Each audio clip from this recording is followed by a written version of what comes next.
பெற்றோர்களுக்கு, என்னுடைய உஸ்தாதுகளுக்கு, அதே மாதிரி பிற முஸ்லிம்களுக்கு, பிற மூமின்களுக்கு மன்னிப்பை தருவாய். எங்க கேட்கிறோமா?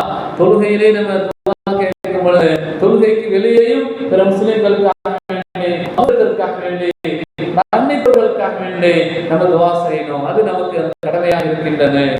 நாலாவது நபி ஸல்லல்லாஹு அலைஹி வஸல்லம் சொன்னாங்க, எந்த சந்தர்ப்பத்துல ஒரு முஸ்லிம் துவா செய்யணும்? நாலாவதா, யாரையாவது ஒருத்தர் முடியல, நோயாளியா இருக்கிறாரு, நல்ல விசாரிக்க போறோம், அந்த துவா செய்யணும். நோயாளியை பார்க்கும் பொழுது ஒரு துவா இருக்கு.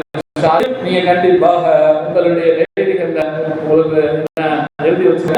நம்ம கண்டிப்பாக அரபில தமிழ்ல அர்த்தமா நம்ம குறைந்தபட்சம் நபி ஸல்லல்லாஹு அலைஹி வஸல்லம் யாரை பார்க்க போனாலும் நோயாளி ரெண்டு துவா செய்வாங்க. அந்த நோயாளிக்காக வேண்டி அந்த ஷாஃபி லா ஷிஃபா இல்லா ஷிஃபாவுக ஷிஃபாவுல் லா யகாதிரு ஸகமு வலா அலமா. அதோட அர்த்தம் என்ன?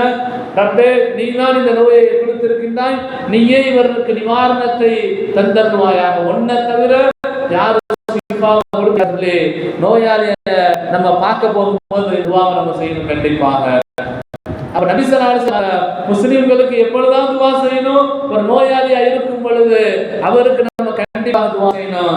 இது தெரியலையா? சின்ன வார்த்தை, லா பஅஸ தஹுரு இன்ஷா அல்லாஹ் உங்கள் நோயிலிருந்து உங்களை தூய்மைப்படுத்துவார் போதும். பெரிய துவா நமக்கு நம்ம செய்யாட்டாலும் கூட ரசூலுல்லாஹி நமக்கு சொல்லி கொடுத்திருக்காங்க, இன்ஷா பஅஸ தஹுரு இன்ஷா அல்லாஹ் நாடினால் உங்களுக்கு இந்த நோயிலிருந்து நிவாரணத்தை சுத்தத்தை தந்தருவானாக சொல்லி அந்த வார்த்தை என்ன செய்யறாங்கன்னு சொல்லலாம்.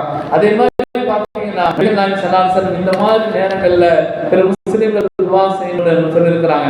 அதே மாதிரி பிற முஸ்லிம்கள் ஜனாசாவுல கூட போறோம், ஜனாசா கூட போகும்போது அவருக்கான துவா செய்யணும். யாரா இருந்தாலும் பரவாயில்லை, நம்ம நெருங்கிய சொந்தக்காரங்களுடைய ஜனாசா தான் நம்ம இது பங்கெடுக்கணும்.